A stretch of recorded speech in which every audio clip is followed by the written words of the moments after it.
কাছে না যাইয়া বরং মারেফতের আল্লাহর ওলির কাছে যাও, আহলে জিকিরের কাছে যাও। আহলে জিকিরের কাছে গেলে কি করবে? আমার কাছে জিজ্ঞেস করলে আমি ফতোয়া লিখে কোরআন শরীফ তালাশ করব, তাফসীর তালাশ করব, হাদিস তালাশ করব, ফিকহের কিতাব তালাশ করব, তারপর আমার ওপিনিয়ন দেব। সেটা হতে পারে রাইট, হতে পারে রং।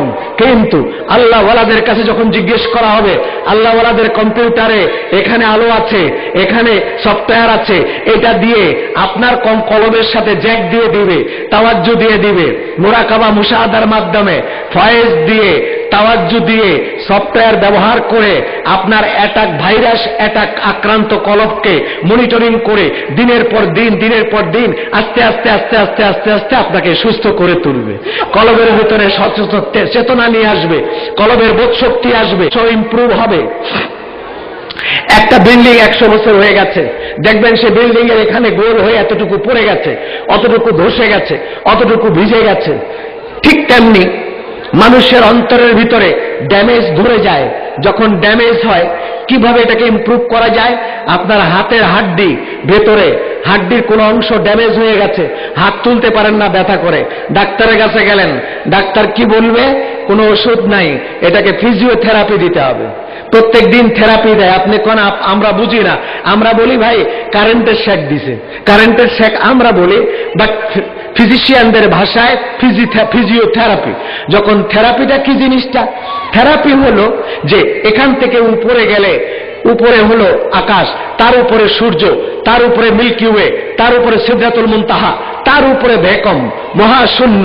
ওই মহাশূন্য বিজ্ঞান বলেছে সেখানে একটা আলো আছে, রে, যে আলো আমরা দেখি না, আলো আমাদেরকে দেখে। সেই আলো পার্সেন্টেজ হিসাবে পৃথিবীতে যতটুকু লাগবে আল্লাহ তাআলা ততটুকু সূর্যের আলোর মধ্যে মিক্সড করে দিয়েছেন। সূর্যের আলো থেকে চিকিৎসা বিজ্ঞানী রে নিয়েছে, রে নিয়ে তার মেশিনে রিজার্ভ করে রাখছে। যখন আপনার হাড্ডি ড্যামেজ হয়ে গেছে, ওখানে ওই চিকিৎসা বিজ্ঞান সূর্যের আলো থেকে নেওয়া রে দিয়ে আপনার হাড্ডির ড্যামেজ 14 দিন, 15 দিন, 20 দিন যখন ওখানে ফিজিওথেরাপি দিল, হাড় ঠিক হয়ে গেল, পূর্বের মতো হাড্ডি আবার শক্ত হয়ে গেল, ওই ড্যামেজ অংশটুকু ইমপ্রুভ হয়ে গেল। ঠিক তেমনি সেই আলো, সেই রে, আরবি 29টি অক্ষরের মধ্যে 4টা অক্ষরের মধ্যে আছে রে, বাকি অক্ষরের মধ্যে আছে এই আলো। এই আলো আছে পাওয়ার, এই পাওয়ার আছে বাকি অক্ষরে, আর রে আছে 4 অক্ষরে। কোন 4 অক্ষরে আছে? আলিফ, লাম, লাম, হা। 4টাকে বিচ্ছিন্ন করেন, আলিফ, লাম, লাম, হা, 4টাকে সমন্বয় করে দিলে ওয়ার্ড দাঁড়ায় গেল কি? আল্লাহ। কি দাঁড়াইল? আল্লাহ। আল্লাহর শব্দকে অ্যানালাইসিস করে 10 বছর পর্যন্ত আমেরিকার জন ডেভিড, হার্ট স্পেশালিস্ট, তিনি হার্টের চিকিৎসা ছেড়ে দিলেন। তার এক পেশেন্ট বলল যে স্যার আপনার দেয়ালে আল্লাহ শব্দের ছবি কেন? এটা কি আল্লাহ শব্দের মতো লাগে? বলে হ্যাঁ। বলে ওটা মানুষের হার্টের আর্টিলারি ভ্যান কেটে দেওয়ার ছবি, হার্টের আর্টিলারি ভ্যান কেটে দেওয়ার ছবি আল্লাহর মতো দেখা যায়? বলে হ্যাঁ।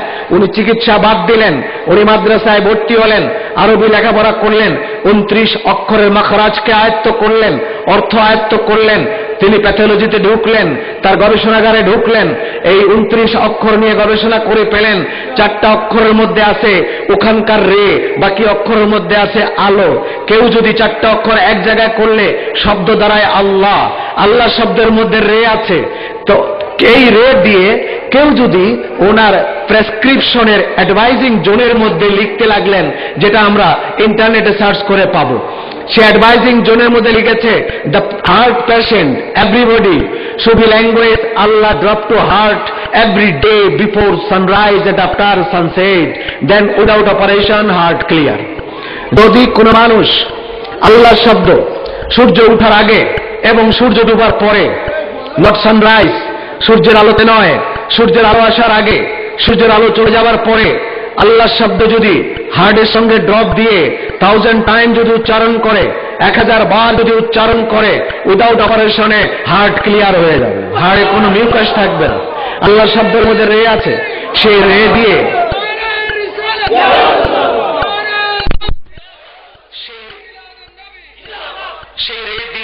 হার্ট অপারেশন করা লাগে না, ভালো হয়ে যাবে। তাহলে আজকে বিজ্ঞান এতটা অগ্রসর হয়েছে, সেটাই মুসলমান না, কিন্তু সে রিসার্চ করে দেখেছে আল্লাহ শব্দ হার্টে টাচ করলে বারবার হার্ট ক্লিয়ার হয়। আর 1500 বছর আগে আল্লাহ তার হাবিবকে বলে দিয়েছেন, উযকুর রাব্বাকা ফী নাফসিক বিল গুদুওয়ি ওয়াল আসাল, সকাল এবং সন্ধ্যায় জিকির করো। কোরআনে আছে সকাল এবং সন্ধ্যায়।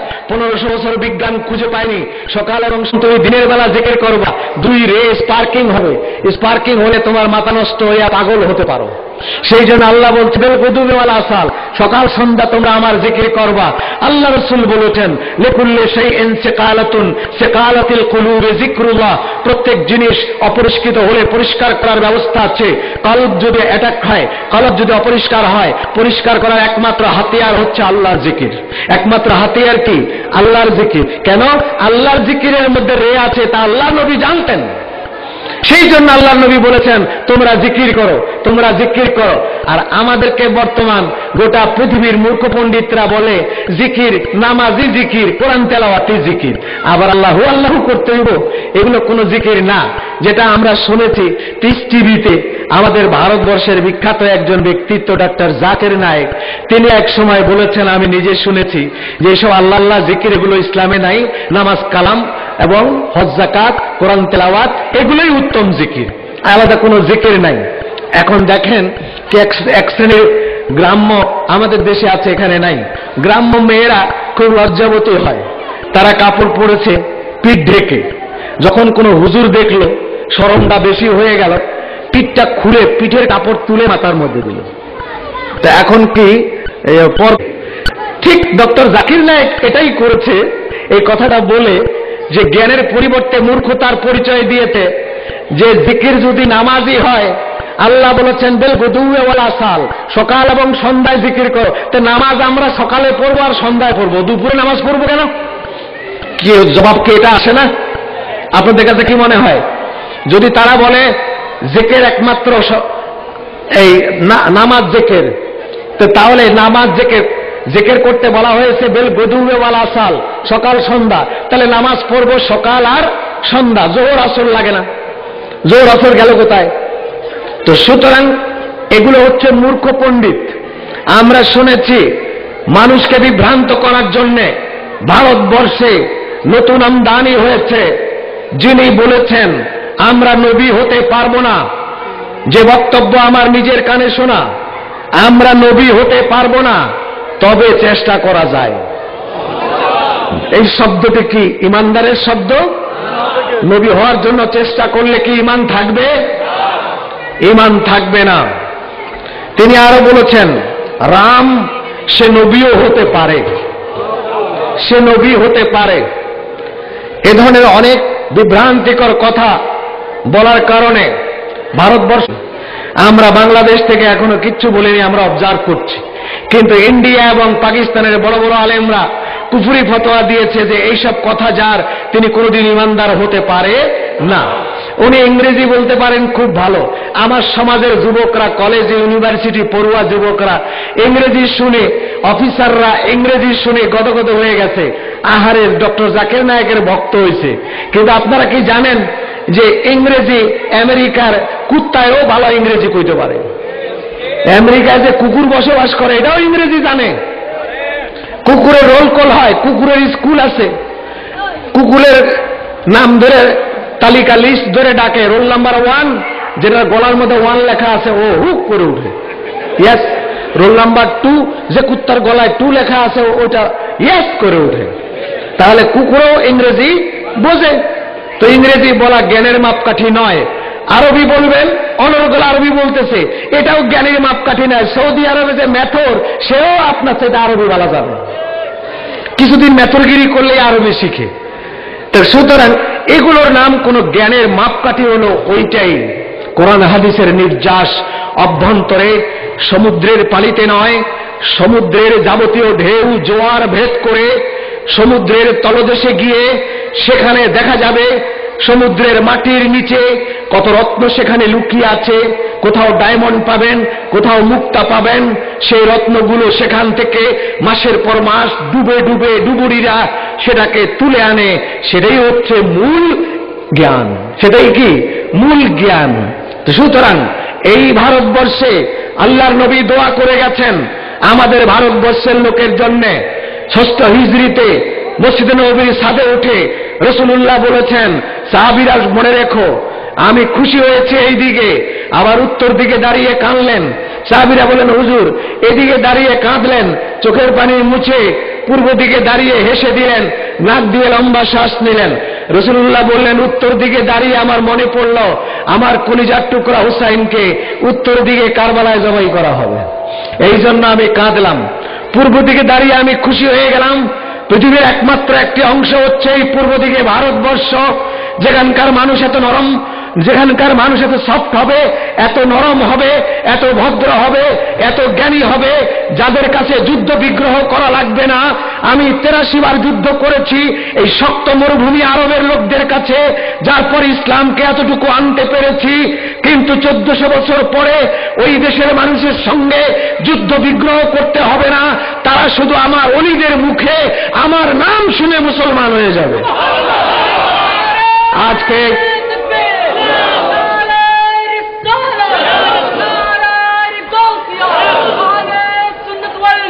जिंदाबाद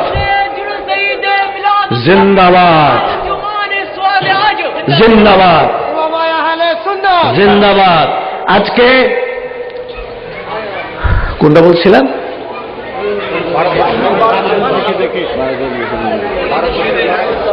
ভারতবর্ষে আল্লাহর নবী দয়া পরবশে ভারতবর্ষের পশ্চিমাঞ্চলের জন্য পাঠিয়ে দিয়েছিলেন আলী হাজবিরি, দাতা গঞ্জে বখশ লাহোরি, ওনাকে পাঠিয়ে দিয়েছিলেন, যিনি ভারতবর্ষের পশ্চিমাংশকে ইসলামের আলোতে আলোকিত করেছেন। ভারতের উত্তরাঞ্চলে পাঠিয়ে দিয়েছেন খাজা গরিব নওয়াজ মাইনুদ্দিন চিশতি আজমাইরি, তাকে পাঠিয়ে দিয়েছেন এবং পাঠিয়ে দিয়ে বলেছেন, যাবার আগে তোমার ভাই আলী হাজবিরির সঙ্গে দেখা করে যাওয়া। উনি 40 দিন দাদাগঞ্জে বক্সের মাজারের ভিতরে দরজা বন্ধ করে বসেছিলেন, কোনো পানি ভাত খাওয়া দাওয়া কিচ্ছু গ্রহণ করেন নাই। 40 দিন চক্ষু বন্ধ করে বসার পর বের হওয়ার সময় তিনি বলেছেন, গঞ্জে বক্সে ফৈজে আলম মজহরে নূরে খুদা নাকিসারা পীরে কামেল কামেলেরা রাহনুমা। এখানে যদি কেউ মূর্খ বসে সে মূর্খ পীরে তরিকত হয়ে যাবে, কোন পীরে তরিকত যদি বসে কুতুবুল আলম হয়ে বেরিয়ে যাবে। আল্লাহর ওলিদের একটা নজর প্রয়োজন। একটা ছ্যাঁচড়া চোর, সেই চোর এত নির্বোধ চোর, চোরের তো জাতপদ আছে।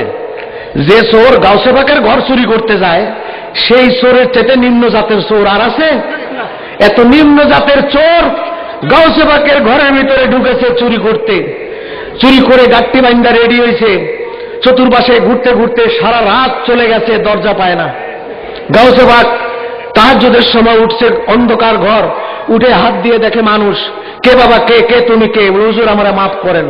মাফ করবো তো পরে, কেডা তুমি কও? বলে, হুজুর আমি চোর, আমি চুরি করতে আসছিলাম আপনার ঘরে, জিনিসপত্র সব নিছি, আসার সময় দরজা দিয়েই ঢুকছি, যাবার সময় সারা রাত ঘুরলাম, দরজা পাইলাম না। এমন ঘর আপনার দরজা নাই, যাওয়ার সময় দরজা পায় না। তো গাউসে পাক বলে, ঠিক আছে অসুবিধা নাই, দরজা পাবা, চিন্তা নাই, উজু করে আমার সাথে তাহাজ্জুদটা পড়ে নাও, তারপরে যাও। চোর কয় যে ঠিক আছে, জানে বাসি কোন রকম নামাজ পড়তে, কয় যেমন তাই কো, নামাজটা পড়েই যাই। চোরে উজু করেছি। আল্লাহ তুমি চোরকে চোর রাখিও না, বেচারা বহু আশা করে আমার কাছে আসছিল কিছু পাওয়ার জন্য। আমার কাছে তো টাকা পয়সা ধন দৌলত স্বর্ণ রত্ন কিচ্ছু নাই, ও কি পাবে? যেগুলা নিচে কয় টাকা বেচবে? আল্লাহ তুমি ওকে খালি হাতে ফিরিয়ে দিও না। আল্লাহ 40 বছর আমার কাছে থাকলে যা পেত তা তুমি ওকে দিয়ে দাও। আবদালের দরজায় পৌঁছায় দিল। গাউসে পাক বলে, এই এখন বল, চোখ বন্ধ কর, উপর দিকে কদ্দুর দেখা যায়?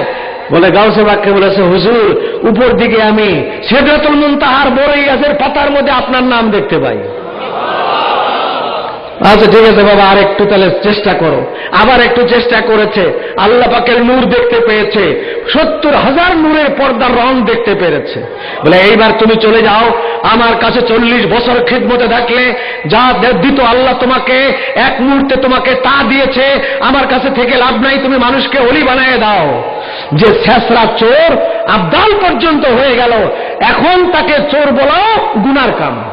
আর গুনাহ চোর বলা যাবে তাকে? হুজুর আপনি চোর ছিলেন এটা বলা যাবে না। তিনি হাজার হাজার ওলি বানিয়ে দিয়েছেন। তো আল্লাহ খাজা গরিব নওয়াজের চোখ ছিল পিস্তল। খাজা গরিব নওয়াজ কারো দিকে তাকিয়ে কথা বলতেন না, কিন্তু যার দুই চোখের দিকে একবার তাকাতেন তাকে সেখানেই শেষ হয়ে যেতে হতো। তিনি ইরানে চলে আসলেন। ইরানের লেকের পারে বসে কাপড় শুকাচ্ছেন। সেখানে একটা যুবতী সুন্দরী মহিলা বাঁধা আছে। তিনি বললেন, মহিলা কান্দে কেন? মহিলা বলল, আমি পর্দানসীন, আমার জীবনে বাপ মা ভাই এদেরকে ছাড়া কাউকে দেখি নাই, অথচ এই দেশের বাদশা লম্পট প্রতিদিন একজন নারীকে উপভোগ করে। আজকে আমার পালা, আমাকে ধরে নিয়ে এসছে, আমি কাঁদাকাটি করছি, আল্লাহ ওই লম্পট বাদশা আসার আগে আমাকে নিয়ে যাও, আমাকে মেরে ফেলো। খাজা গরিব নওয়াজ বললেন, নিশ্চিন্তে বসে থাকো। বাদশা আসলো, লোকজন পাঠিয়ে দিল, ফকিরকে তাড়াও, আমি এখানে উপভোগ করব। ফকির তার চলে যাও চলে যাও, উনি কারো চেহারার দিক তাকালেন না। শেষ পর্যন্ত বাদশাহ নিজে গেল, নিজে যেয়ে বলে, এই ফকির হটে যাও এখান থেকে। তখন খাজা গরিব নওয়াজ ফকিরের চোখের দিকে দুই চোখ তাকিয়ে হেসে দিয়েছে।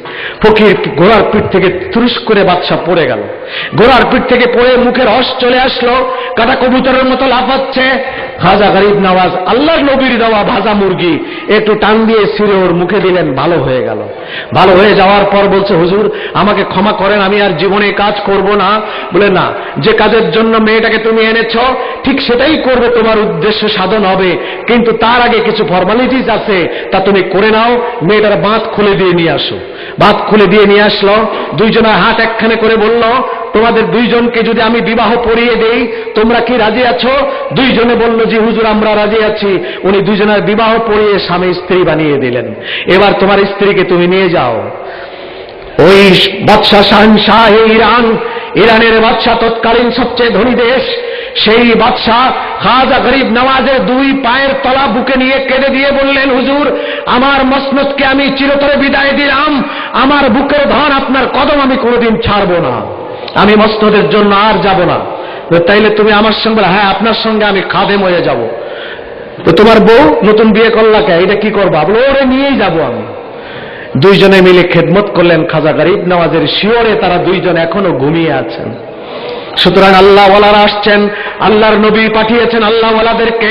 ভারতের উত্তরাঞ্চলে খাজা গরিব নওয়াজ, ভারতের পূর্বাঞ্চলে বাবা শাহ জালালি আমানি, এবং তাদের তিনজনের পর এই দেশে পাঠিয়েছেন বাবা শাহ আমানতকে, পাঠিয়েছেন বাবা আহমদুল্লাহ মজভান্ডারিকে, পাঠিয়েছেন আমাদের খাজা বাহাউদ্দিন নকশবন্দিকে, পাঠিয়েছেন সৈয়দ আহমদ, পাঠিয়েছেন শেখ আহমদ সরহন্দি রহমতুল্লাহ আলাইকে, পাঠিয়েছেন এদেরকে দিয়ে পাঠিয়েছেন, মারেফতের আলো দিয়ে, টর্চ লাইট পাঞ্জেরি দিয়ে পাঠিয়েছেন। তারা মানুষকে আদব শিখিয়েছেন, তারা মানুষকে কলেমা শিখিয়েছেন, তারা মানুষকে প্রেম শিখিয়েছেন। এখন কোরআন হাদিসের জ্ঞান সম্ভার, জ্ঞানের মতো দৌলতের দরকার। কোরআন কাকে বলে, হাদিস কাকে বলে, ইজমা কাকে বলে, কিয়াস কাকে বলে, এগুলো শিখবার জন্য ভারতবর্ষে পাঠিয়ে দিলেন মুহাদ্দিস শাহ ওয়ালিউল্লাহ দেহলভি, মুহাদ্দিস আব্দুল আজিজ দেহলভি, মুহাদ্দিস শাহ আব্দুল হক দেহলভিকে পাঠিয়ে দিলেন। তারা গোটা ভারতবর্ষে কোরআন হাদিসের ইলম বিতরণ করলেন। আল্লাহ তাআলা জানেন, দয়াল নবী জানেন, এই আরবের লোকেরা তোমাদের কাছে কোরআন হাদিসের ইলম দেওয়া যাবে না। তাহলে তোমাদের কাছে কোরআন হাদিসের ইলম দেওয়া মানে শ্রীগালের কাছে মুরগি বাগি দেওয়া। শিয়ালের কাছে মুরগি বাগি দিলে অর্ধেক পাবেন আপনি। কোরআনের ইলম তোমাদেরকে দেওয়া যাবে না, তোমরা শিয়াল। এই জন্য কোরআন হাদিসের ইলমকে আল্লাহর নবী ভাগ করে ভারতবর্ষে দিয়ে দিলেন। ভারতবর্ষে শাহ ওলিউল্লাহ মুহাদ্দিস দেহলভির কাছে দিলেন শাহ আব্দুল আজিজ দেহলভির কাছে। আজ পর্যন্ত প্রমাণ, সৌদি আরবের থেকে 6 গুণ ইলম বেশি ভারতের আলেমদের। আর রাহিকুল মাকতুম খুলেন, আর রাহিকুল মাকতুম সিরাতের কিতাব 500 পৃষ্ঠা ব্যাপী। রাবিতাতুল আলম আল ইসলামী এই কিতাব লেখার ঘোষণা করলো পুরস্কার দেবে প্রতিযোগিতা। বিশ্বের 1182 জন স্কলার পণ্ডিত তারা কিতাব লেখলো বিভিন্ন নামে নবীজির সিরতের উপরে, বিভিন্ন দলিল দিয়ে কিতাব লেখলেন। 1182টা কিতাব 85 সালে থেকে আরম্ভ করে সেন্সর শুরু হলো। সেন্সর করলো কারা? বাঙালি নয়, ভারতের লোকেরা নয়, সিরিয়ার আলেম করলো, লেবাননের আলেম করলো, বৈরুতের আলেম করলো, মিশরের আলেম করলো, সুদানের আলেম করলো, সৌদি আরবের আলেম করলো। তারা এই 1182 জন লেখকের কিতাব তারা দেখতে দেখতে দেখতে দেখতে একজনকে ফার্স্ট করলো। যিনি ফার্স্ট হলেন তার বাড়ি না আরবে, তার বাড়ি না সুদানে, তার জন্ম না ইরানে, তার জন্ম না মিশরে, তার জন্ম ভারতবর্ষে। ভারতবর্ষের একজন ফার্স্ট হয়ে গেল, সৌদি আরবের জায়গা হলো 6 নম্বরে। সৌদি আরব সিরিয়ালে কয় নম্বরে গেল? 6 নম্বরে গেল। তো কোরআন হাদিসের এলেম এবার সৌদি আরবের বেশি না ভারতের বেশি প্রমাণিত হলো? যাদের এলেম বেশি সেই তো 1 নম্বরে যায়। 6 নম্বরে যায় তার এলেম বেশি না 1 নম্বরে যায় তার এলেম বেশি? এখনো ভারতবর্ষ 1 নম্বরে আছে। আর কোরআন নাজিল হয়েছে আরবে, কোরআন তেলাওয়াত হয়েছে মিশরে। মিশরে আল্লাহর নবীর খাদেম হযরতে সাহাবী উকবা ইবনে আমের মিশরে গিয়েছেন, মিশরে হিজরত করে গিয়েছেন। যখন মুহাম্মদ ইবনে আব্দুল ওয়াহাব দাজ্জাল আওলাদের রাসূলদেরকে জবাই করা শুরু করলো, সাহাবায়ে কেরামদেরকে জবাই করা শুরু করলো, জান্নাতুল বাকি ভেঙে দিল, ফাতেমাতুজ জাহরার মাজার শরীফ ভেঙে দিল, হযরত ইব্রাহিম ইবনে রাসূলের মাজার ভেঙে দিল, হযরতে সুফিয়া আতিকার মাজার, উসমান জিন নূরাইনের মাজার ভেঙে দিল, হালিমাতুস সাদিয়ার মাজার ভেঙে দিল, ফাতেমা বিনতে আসাদের মাজার ভেঙে দিল। রাসূলুল্লাহ রওজায়ে আতহারের গ্রিলের মধ্যে তার লাঠি লাগায় দিয়ে বলে, এই মুহূর্তে কবরে যে আছে তার থেকে আমার লাঠি শক্তিশালী। তার চেলা চামুন্ডা আজকে সালাফি নাম ধারণ করে বর্তমান বিশ্বের সালাফিদের নেতা নাসিরউদ্দিন আলবানী, সেই মুহাম্মদ ইবনে আব্দুল ওয়াহাবের পোষ্যপুত্র, তার আত্মার সন্তান সেই সালাফি নাসিরউদ্দিন আলবানী, সে বলেছে এখনো যদি মসজিদে নববী থেকে রাসূলুল্লাহর কবরটা চতুর্পাশে মাটি সহ তুলে যদি বাইরে ফেলে দেওয়া যায়, বিশ্বের মানুষগুলো শিরক থেকে বাঁচে। এটা বলার কারণে 40,000 রিয়াল পুরস্কার পাইছে। এই নাসিরউদ্দিন আলবানী বলেছে ইমাম বুখারী হাদিস বোঝে নাই, বুখারী শরীফে ভুল করেছে, আমি বুখারী লিখে দিলাম, এটা তোমরা পড়ো।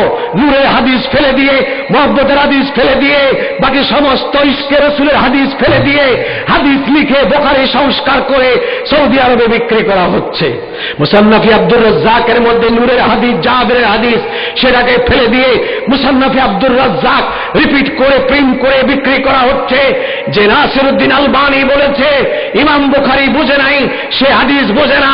যে ইমাম বুখারী 4275 বার আল্লাহর নবীকে না ঘুমাইয়া জাগ্রত অবস্থায় শাসককে দেখে হুজুরের পারমিশন নিয়ে বুখারী শরীফ লিখলেন, 4275টা হাদিস বেলা তাকরার লিখলেন, তিনি হাদিস বুঝে না।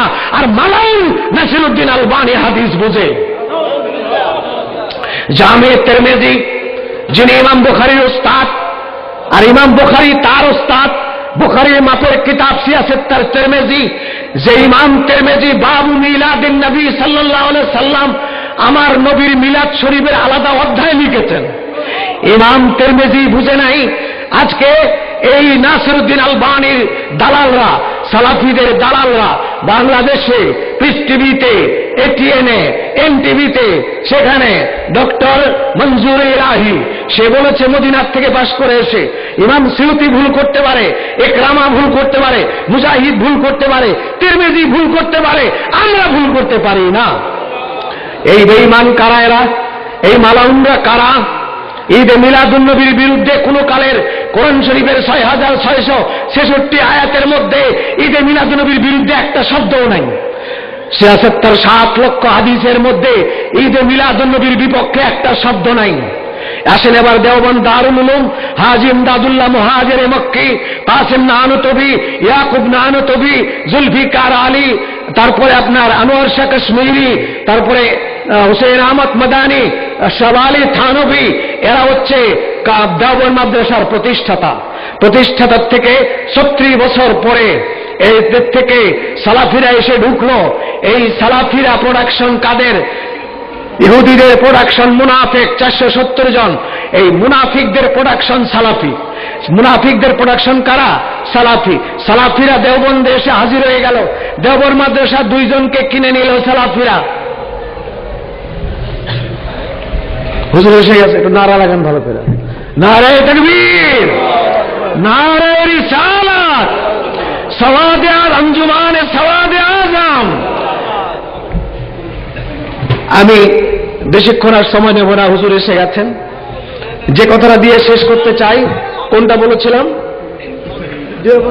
হ্যাঁ, এই যে 10 জনের নাম বললাম, এই 10 জন কিতাব লিখেছে।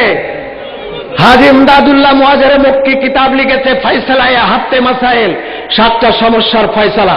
সেখানে তিনি বলেছেন মিলাদ শরীফ আমি পড়ি, মজা পাই, আমি দাঁড়ায় কিয়াম করি, সেখানে রাসূলুল্লাহ আল্লাহর দিদার হয়।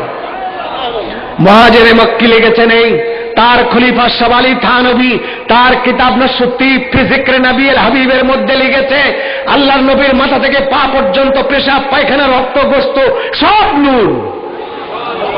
তিনি হাজী ইমদাদুল্লাহ মুহাজিরে মক্কির খলিফা।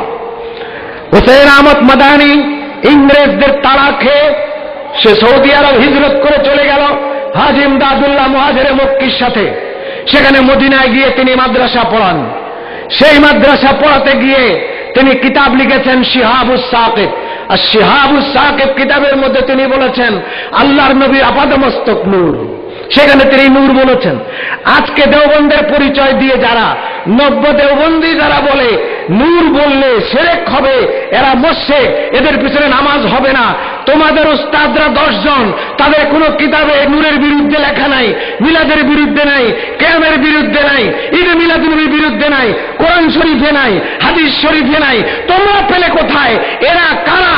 সোজা জবাব হচ্ছে ঢাকার কাজী মুতাসিম বিল্লাহ, মালিবাগ মাদ্রাসার মুতামিম, আজরাবাদ মাদ্রাসার মুতামিম, যাত্রাবাড়ি মাদ্রাসার মুতামিম, হাফিজি হুজুরের ছেলে আশরাফ আহমদুল্লাহ আশরাফ, মুফতি ওয়াক্কাস, মাওলানা মহিউদ্দিন খান, এইরকম 35 জন আলেম একসাথে হয়ে একটা বই লিখেছে।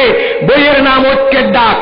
ঐক্যের ডাকের মধ্যে তারা বলেছে আমরা দেওবন্দে কোনো মিলাদ কিয়ামের বিরুদ্ধে কথা পাই নাই। এখন যারা বলে এরা কারা? এদের প্রতিহত করা উচিত। আমি বলতে চাই সময় উপযোগী সিদ্ধান্ত তারা নিয়েছে, তাদের বোধ উদয় হয়েছে। সুন্নিদের উপরে যত নির্যাতন তারা করেছে, সুন্নি ইমামে আহলে সুন্নাতদেরকে তারা কাউকে কাউকে শহীদ করবার জন্য তারা চেষ্টা করেছিল, কিন্তু আজ তাদের বোধ উদয় হয়েছে। পাকা মসজিদের খতিব মাওলানা মুস্তাফিজুর রহমান মুমতাজি, তার কাছে সংগ্রহ করবেন, ও নিজে এটার আহ্বায়ক। কাজী মুতাসিম বিল্লাহ উপর দিয়ে লেখা আছে, প্রবন্ধের লেখক। সেখানে তারা বলেছে তাহলে এরা কারা? আমি পরিচয়টা এক শব্দে দিয়ে দেই, এরাই হচ্ছে ইহুদিদের কেনা গোলাম।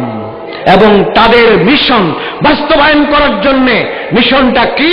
আমরা যেন মুসলমানকে মারতে না হয়, মুসলমান যেন মুসলমানকে মারে, মুসলমানদের ভিতরে ডিভাইডেশনের জন্য এদেরকে হায়ার করে ভাড়াটিয়া গোলাম পাঠিয়ে দিয়েছে। তারাই আমাদের মধ্যে এসব কিছু করছে। এদেরকে আজ চিনে রাখা উচিত। আমি সারা বাংলাদেশে এমন কোন পাড়া নাই, এমন কোন মহল্লা নাই, এমন কোন গ্রাম নাই যেখানে মাঝভান্ডার শরীফের একজন গোলাম না আছে, খাদেম না আছে। আমি অনুরোধ করব যে আজকে আমি আমাদের মাঝভান্ডার শরীফের যে প্রধান অতিথি হযরত এসেছেন, ওনার আব্বাজানকে দেখেছি। আমি বলতে পারবো না, এখনো আমার চোখের সামনে ভাষা, আমার মনে হয় এখনো ধরে আছে। প্রথমে স্কয়ার হসপিটালে তিনি গিয়েছিলেন কোন এক কাজে, আমি ওইখানে দাঁড়ানো ছিলাম। এতগুলো মানুষের মধ্যে আমাকে ডেকে নিয়ে যেয়ে 2টা হাত দিয়ে আমাকে বুকে জড়াইয়ে ধরলেন, বলে আপনার সঙ্গে আমার কথা আছে। আমি চিটাগং এসে তার দরবারে গিয়েছি, একা তিনি আমার সঙ্গে ঘরে বসে কথা বলেছেন। এবং কি যে ভালোবাসতেন, কি মহব্বত করতেন। ওলিদের ভেতরে 2টা চোখ আলাদা আছে। বাইরের চোখ দিয়ে উনি আমাকে দেখেন নাই, ভেতরের চোখ দিয়ে উনি আমাকে দেখেছেন।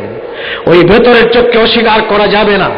আপনাদের যথেষ্ট সমর্থক আছে, আপনারাই পারবেন এই দেশে সুন্নিয়তকে পুনঃপ্রতিষ্ঠা করবার জন্য। আজকে দুঃখের সঙ্গে আমাকে বলতে হচ্ছে যে নতুন করে মুহাম্মদী দ্বীনকে পুনর্জীবন দিচ্ছেন যারা, তারা আজকে বক্তৃতায় বলছেন, দুঃখজনক হলেও সত্য, আমার কাছে রেকর্ড আছে, তারা বলেছেন যে আমাদের বাবাকে, আমাদের এই মহান ব্যক্তিত্বকে যে কোনো নবী, রসুল ও অলিদের চাইতে বেশি ক্ষমতা ও মর্যাদা দেওয়া হয়েছে। এই কথা কি ঈমান আছে বলেন? পীর সাহেব নিজে বলেছেন আপনাদের মার পরিচয় আপনারা জানেন।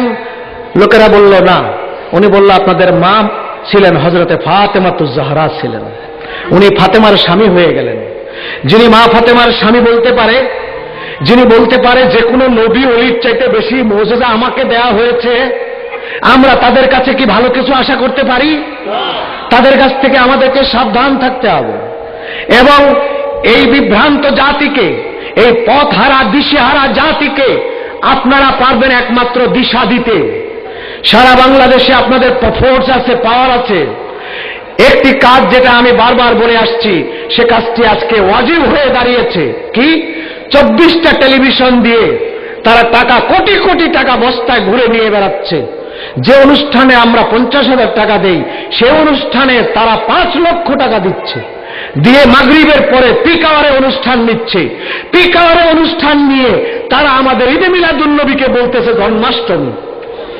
তারা আমাদের নবীজিকে সেখানে সম্মান ক্ষুণ্ণ করছে, অথচ আমরা পারলাম না সেই পিক আওয়ারে ওই মাগরিবের পরে তাদের মতো আরেকটা অনুষ্ঠান দিয়ে 1 ঘন্টা ব্যাপী তাদেরকে আমরা মালাউন সাব্যস্ত করতে পারলাম না। এ দুঃখ আমাদের রয়ে গেল।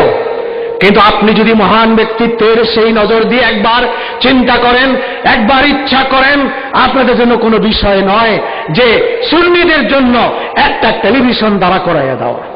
সুন্নিদের জন্য একটা টেলিভিশন যখন হয়ে যাবে, আমরা রিপিট করব, দেশের বড় বড় আলেমদেরকে আজকের এই মাহফিলটা যদি সেখানে যেত, সারা বাংলাদেশে সুন্নিদের যত জুলুস আছে এবং সুন্নিদের যত মাহফিল আছে এবং ঈদে মিলাদুন্নবী আছে, আমাদের বক্তৃতা সহ একের পর এক আমরা যদি প্রচার করতাম, নবীর শানে যত নাতে মুস্তাফা আছে তা যদি প্রচার করতাম, আপনাদের হেদায়েতগুলো যদি প্রচার করতে পারতাম, আমাদের কাছে এমন এমন আলেম আছে, আমাদের একজন, ওরা সারা বাংলাদেশে ওহাবি এক পাল্লায় দিলে আমাদের একজনের বরাবর হয় না।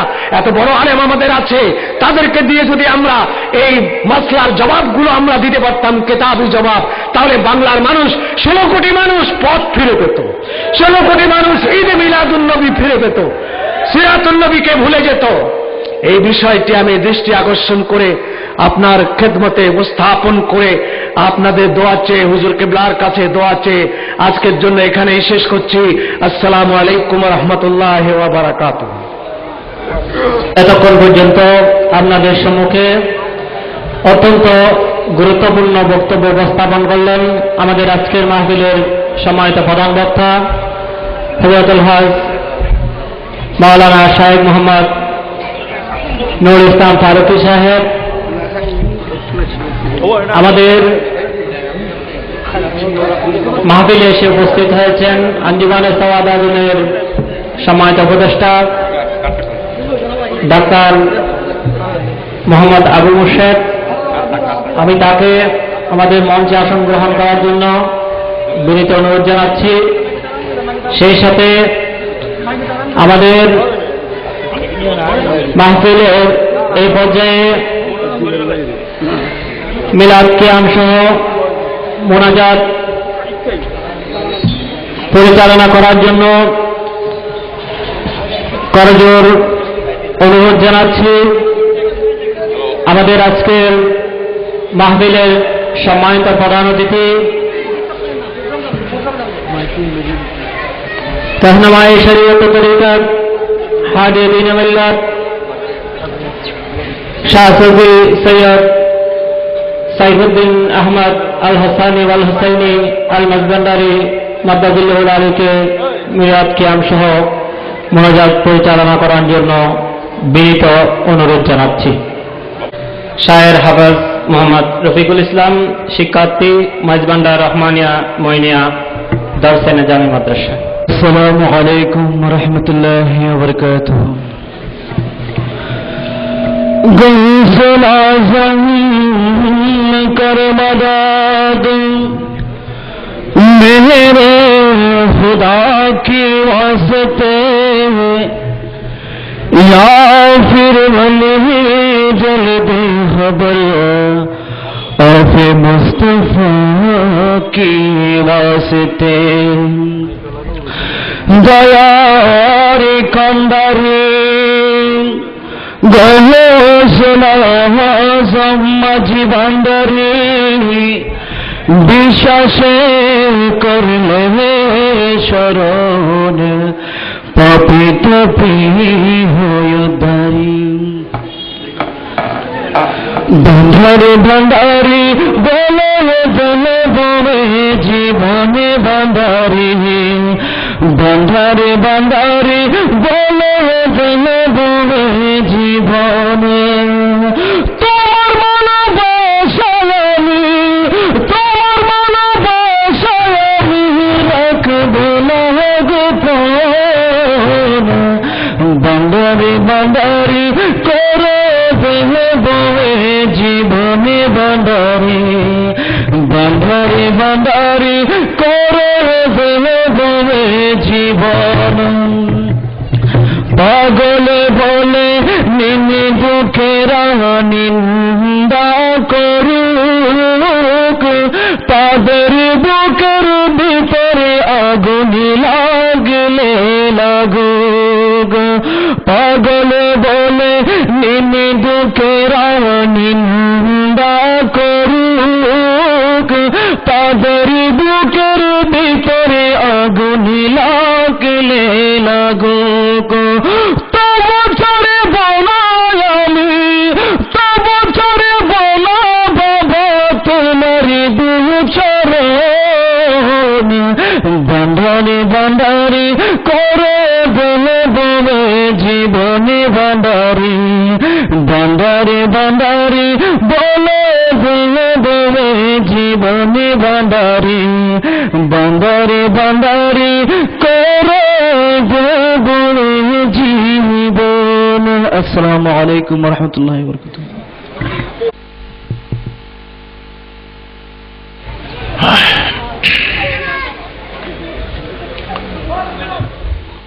যার যার গুনাহ দিকে লক্ষ্য রেখে মহান রব্বুল আলামিন দরবারে তওবা ইস্তিগফার করুন। আস্তাগফিরুল্লাহ রাব্বি মিন কুল্লি জামবি ওয়া আতুবু ইলাইহি লা হাওলা ওয়া লা কুওয়াতা ইল্লা বিল্লাহিল আলিয়্যিল আযীম। আস্তাগফিরুল্লাহ রাব্বি মিন কুল্লি জামবি ওয়া আতুবু ইলাইহি লা হাওলা ওয়া লা কুওয়াতা ইল্লা বিল্লাহিল আলিয়্যিল আযীম। আস্তাগফিরুল্লাহ রাব্বি মিন কুল্লি জামবি ওয়া আতুবু ইলাইহি লা হাওলা ওয়া লা কুওয়াতা ইল্লা বিল্লাহ। আলহামদুলিল্লাহ আলহামদুলিল্লাহ ওয়া কাফা ওয়া সালামুন আলা ইবাদিল্লাহিল্লাযীনা ইসতাফা। আম্মা বা'দ ফাকাদ ক্বালা আল্লাহু তাআলা ফিল কালামিল মাজিদ ওয়াল ফুরকানিল হামিদ। বিসমিল্লাহির রহমানির রহিম।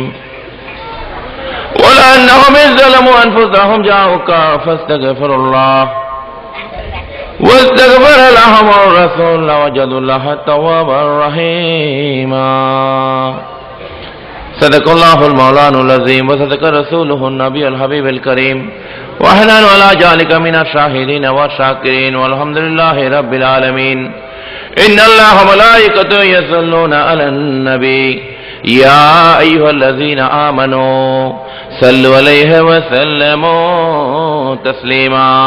اللهم صل على محمد اللهم صل على محمد وعلى آل سيدنا محمد وعلى آل سيدنا গুনারে বোঝা মাথায় লইয়া কাঁদতেছি গুনারে বোঝা মাথায় লইয়া কাঁদতেছি মাফ করো মাবুদ আল্লাহ এলাহি মাফ করো মাবুদ আল্লাহ এলাহি আল্লাহুম্মা وعلى آل سيدنا محمد وعلى آل سيدنا নবীর ইশকে পড়ো দরুদ সকলে নবীর ইশকে পড়ো দরুদ সকলে শাফায়াত করিবেন নবী হাসরে শাফায়াত করিবেন নবী হাসরে আল্লাহুম্মা সাল্লি ওয়া আলা আলি সাইয়্যিদিনা মুহাম্মদ ওয়া আলা আলি সাইয়্যিদিনা নবীর শানে প্রেমের ডোরে বন্দনা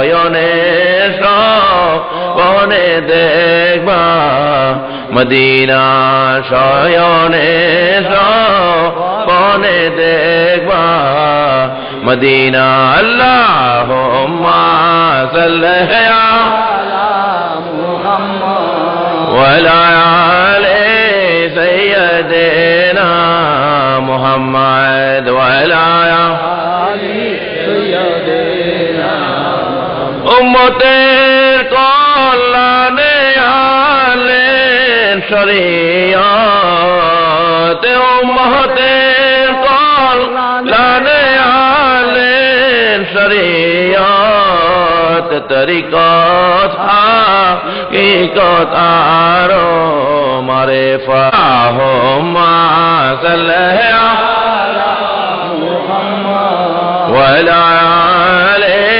সাইয়্যিদিনা মুহাম্মদ ওয়া আলা আলি সাইয়্যিদিনা ইয়া রহমানু ইয়া রহিমু সাইয়্যিদে ইয়া রহমানু ইয়া রহিমু সাইয়্যিদে औलाद रसूल मजबंदारे मुर्शिदे औलाद रसूल मजबंदारे मुर्शिदे अल्लाहुम्मा सल्ली अला मुहम्मद व अला आलि सय्यिदिना मुहम्मद व अला आलि सय्यिदिना मिलादत है हबीबे की बेरिया की शफीए रोज़ मशर मुस्तफ़ा की अया मदरते खैरुल